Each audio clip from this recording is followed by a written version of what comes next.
शिव महापुराण में भी वर्णन आता है, सफेद मिट्टी, लाल मिट्टी, पीली मिट्टी, काली मिट्टी, 4 तरह की अलग अलग मिट्टियों से पार्थिव लिंग का निर्माण होता है। शिव महापुराण में भी वर्णन आता है कि पार्थिव लिंग का निर्माण जब किया जाता है तो इस अपने हाथ को थाली में रखकर देख लो। जब हाथ को थाली में रखकर देखोगे, इससे बड़ा शिवलिंग का निर्माण नहीं करना चाहिए। इससे जितना छोटा शिवलिंग बनाओगे उतना सुख है। अब कई लोग दिखावे में इतना बड़ा शिवलिंग बना लिया, इतना बड़ा पार्थिव शिवलिंग बना लिया, हमने इतना बड़ा शिवलिंग बनाया है, हमने इतना बड़ा शिवलिंग बनाया है। नहीं, अपनी हथेली को, अपने हाथ को थाली में रखो, अंगूठे को उठाओ, बस।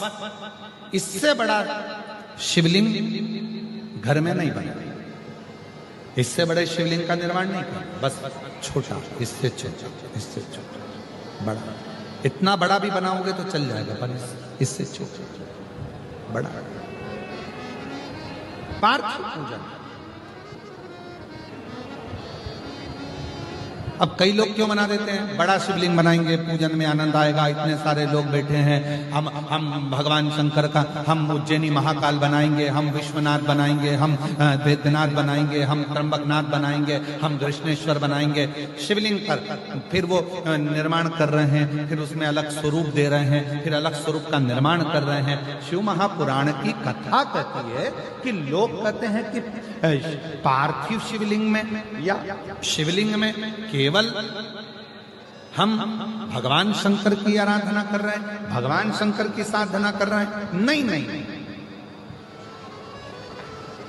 स्कंद पुराण, लिंग पुराण, नर्मदा पुराण, शिव महापुराण, आप गीता प्रेस गोरखपुर की लेकर आओ, उसको पढ़िए। उसमें आपको अध्ययन करने पर मिलेगा कि जब हम पार्थिव शिवलिंग का निर्माण करते हैं, जब हम पार्थिव शिवलिंग को बनाते हैं, या हमारे घर में जो भी शिवलिंग है, पत्थर का हो, पाषाण का हो, पारद का हो, स्फटिक का हो, सोने का हो, चांदी का हो, पीतल का हो, लोहे का हो, लकड़ी का हो, जिसका भी शिवलिंग तुम्हारे घर में, चीनी का हो, जो भी शिवलिंग है, तो ये केवल शंकर अकेले नहीं है महाराज, ये शिवलिंग शिव है।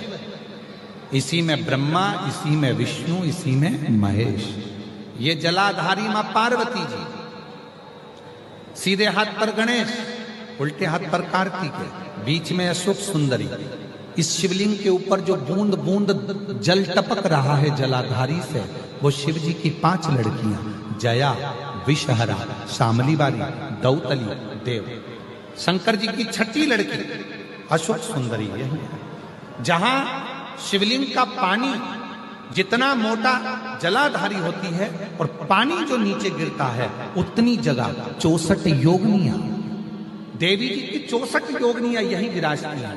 पानी निकलकर थाली में गया, पात्र में गया, चाहे बाहर गया, जितनी दूर तक वो पानी बहता है, उतनी दूर तक 33 कोटि देवता वहां पर विराजमान होते हैं। भगवान शंकर का जो शिवलिंग है, उस शिवलिंग के सबसे ऊपर का जो भाग है वो अष्ट सिद्धि, शिवलिंग के मध्य का जो भाग है नवनिधि। भगवान शंकर के शिवलिंग के पूरे स्वरूप में, शंकर भगवान के पूरी जलाधारी में, शंकर भगवान के पूरे स्वरूप में शंकर, इसीलिए हमारे सनातन धर्म में शंकर भगवान की जैसे ऊपर मूर्ति दिख रही तुमको, सबसे ऊपर देखो, जैसे शंकर जी की मूर्ति दिख रही है, समाधि में लीन है, नेत्र बंद है, भगवान शंकर की जटा है, हाथ है, छाती है, वक्षस्थल है, जंगा है। हमारे सनातन धर्म में उस मूर्ति से ज्यादा उसके नीचे जो शिवलिंग दिख रहा है तुम्हें काला कलर का, हमारे सनातन धर्म में मूर्ति से ज्यादा शिवलिंग की पूजन है। क्यों है? क्योंकि इस केवल अगर मूर्ति होती तो उसमें केवल शिव होते, और अगर शंकर का शिवलिंग है तो इसमें 33 कोटि देवता, अष्ट सिद्धि, नवनिधि, 64 योगिनी, 33 कोटि देवता, जगत जननी जगदम्बा, गणेश, कार्तिकेय, अशोक सुंदरी, जया, विषहरा, शामली बारी, दौतली, देव, ये सब के सब एक ही शिवलिंग में है। इसलिए हमारे सनातन में शिवलिंग की मूलता है। इसलिए हमारे सनातन में शंकर भगवान के शिवलिंग की प्रधानता है। हमारे सनातन धर्म में शिवलिंग की प्रधानता मानी गई है कि इसलिए भगवान, अगर हम तो यहां तक कहते हैं, जिन बेटा बेटी को अगर कोई सफलता नहीं मिल रही है, मेहनत को 4 गुना करो, परिश्रम 4 गुना करो, इधर उधर भटकना छोड़ो और मेहनत, अपना कर्म, अपनी मेहनत, अपना परिश्रम बढ़ाओ, और रोज शंकर भगवान के मंदिर में जाकर जब जल चढ़ाओ तो अपनी हथेली को शिवलिंग से थोड़ा सा लगाने का प्रयास करो। अष्ट सिद्धि, नवनिधि तुम्हारे घर में आना प्रारंभ हो जाती है। अष्ट सिद्धि हम क्यों कहते हैं?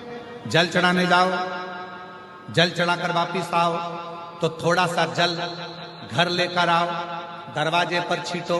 क्यों कहते हैं? क्योंकि शंकर भगवान के शिवलिंग में अष्ट सिद्धि, नवनिधि, 64 योगिनी, देवी देवता, माता, गणेश, रिद्धि सिद्धि, अमोद प्रमोद, शुभ लाभ सब उस शिवलिंग के अंतर्गत हैं। जल चढ़ाते हैं, उसका भाग थोड़ा सा लाकर अपने घर में जब प्रोक्षण करते हैं, तब अपने आप सारे कार्य सफल होना प्रारंभ हो जाते हैं। ईश्वर महादेव जो नाम है,